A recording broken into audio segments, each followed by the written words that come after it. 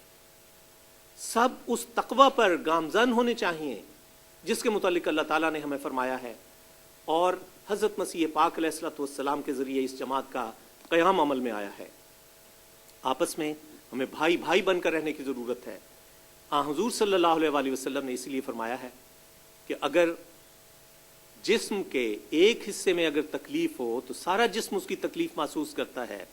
یہی حالت امت مسلمہ کی ہونی چاہیے کہ اگر امت مسلمہ پہ ایک فرد بھی کسی مصیبت پہ ہے تو وہ مشکل، وہ احساس سب کو ہونا چاہیے. بغض و کینے سے ہمیں پاک ہونا چاہیے. حضرت مسیح موعود علیہ الصلوۃ والسلام اپنی جماعت کو نصیحت کرتے ہوئے فرماتے ہیں میں نہیں چاہتا کہ میری جماعت والے آپس میں ایک دوسرے کو چھوٹا یا بڑا سمجھیں یا ایک دوسرے پر غرور کریں یا نظر استخفاف سے دیکھیں.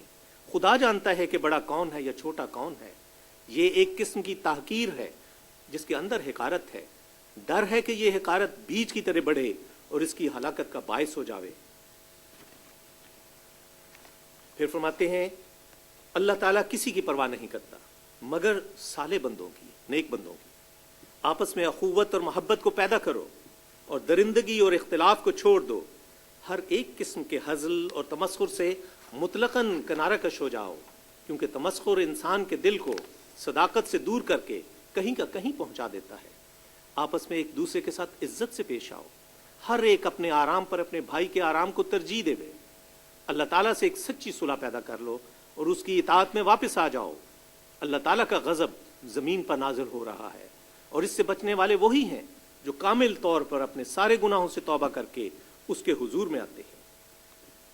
فرماتے ہیں کہ چاہیے کہ تم خدا کے عزیزوں میں شامل ہو جاؤ تاکہ کسی وبا کو یا آفت کو تم پر ہاتھ ڈالنے کی جرت نہ ہو سکے، کیونکہ کوئی بات اللہ تعالیٰ کی اجازت کے بغیر زمین پر ہو نہیں سکتی۔ ہر ایک آپس کے جھگڑے اور جوش اور عداوت کو درمیان سے اٹھا دو کہ اب وہ وقت ہے کہ تم ادنا باتوں سے اعراض کر کے اہم اور عظیم الشان کاموں میں مصروف ہو جاؤ۔ فرماتے ہیں کہ جماعت کے باہم اتفاق و محبت پر میں بہت دفعہ کہہ چکا ہوں کہ تم باہم اتفاق رکھو اور اجتماع کرو۔ خدا تعالیٰ نے مسلمانوں کو یہی تعلیم دی تھی کہ تم وجود واحد رکھو ورنہ ہوا نکل جائے گی۔ نماز میں ایک دوسرے کے ساتھ جڑ کر کھڑے ہونے کا حکم اسی لیے ہے کہ باہم اتحاد ہو۔ برقی طاقت کی طرح ایک کی خیر دوسرے میں سرایت کرے گی۔ اگر اختلاف ہو، اتحاد نہ ہو تو پھر بے نصیب رہو گے۔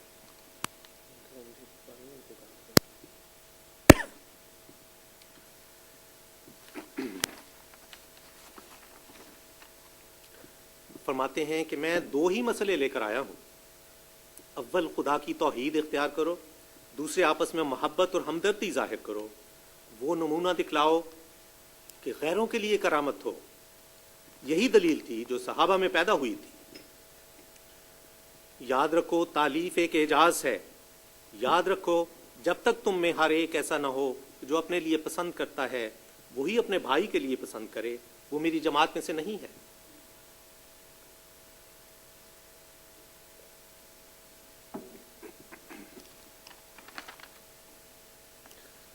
بس ہمارا یہ فرض ہے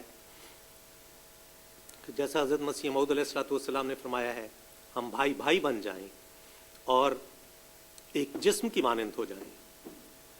تیسری اور آخری بات جس کی طرف میں آپ کی توجہ مبذول کروانا چاہتا ہوں وہ بات ہے جس کی طرف توجہ دلاتے ہوئے اللہ تعالیٰ نے اس آیت میں ہمیں ہدایت فرمائی ہے جس کی ابتدا میں نے تلاوت کی تھی۔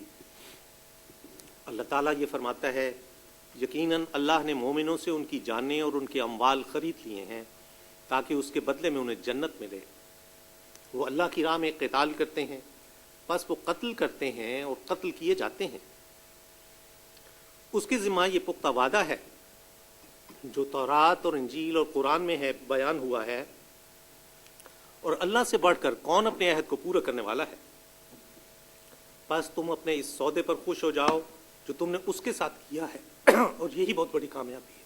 نعرے تکبیر، حضرت محمد مصطفیٰ، خلافت احمدیہ، نعرے تکبیر، حضرت محمد مصطفیٰ، غلام احمد کی، غلام احمد کی، حضرت خلیفۃ المسیح الخامس، نعرے تکبیر۔ یہاں اللہ تعالیٰ نے مومنین کے ساتھ جنت کے بدلے میں ایک سودا کیا ہے۔ اللہ تعالیٰ نے فرمایا ہے کہ اگر تم چاہتے ہو کہ اللہ تعالیٰ تمہیں جنت نصیب کرے تو اس کی دو شرائط ہیں۔ ایک یہ ہے کہ اللہ کی راہ میں جانوں کی قربانی پیش کر دو، اور دوسرے یہ ہے کہ اللہ کی راہ میں اپنے اموال کی قربانی پیش کرو۔ اس کے اگر تم یہ کرو گے تو اللہ تعالیٰ وعدہ فرماتا ہے کہ تمہیں لازماً جنت مل جائے گی۔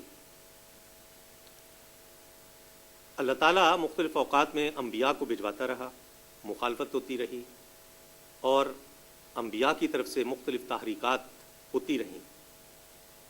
ان میں اموال کی قربانیوں کی بھی تحریک ہوتی تھی، ان میں جانوں مال ہر قسم کی قربانی کی تحریک بھی ہوتی تھی۔ ہاں، حضور صلی اللہ علیہ وآلہ وسلم کے صحابہ کا اگر حال ہم دیکھیں تو پتہ چلتا ہے، میں چند مثالیں آپ کے سامنے رکھے دیتا ہوں۔ حضرت عمار بن یاسر رضی اللہ عنہ اور حضرت سمیہ رضی اللہ عنہ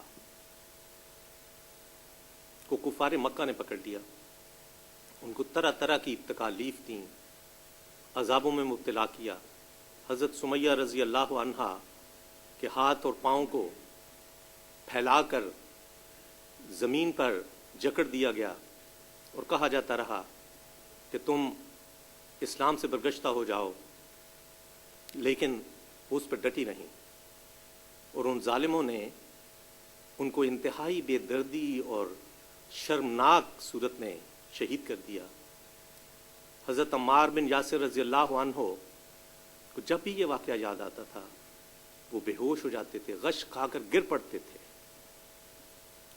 حضرت خباب بن الارت رضی اللہ عنہ، آپ کو سخت عذاب دیا جاتا تھا۔ حضرت عمر رضی اللہ عنہ نے آپ کی تکالیف کا ایک مرتبہ آپ سے پوچھا تو آپ نے فرمایا کہ میری ذرا کمر دیکھیں، اور جب انہوں نے اپنی کمر سے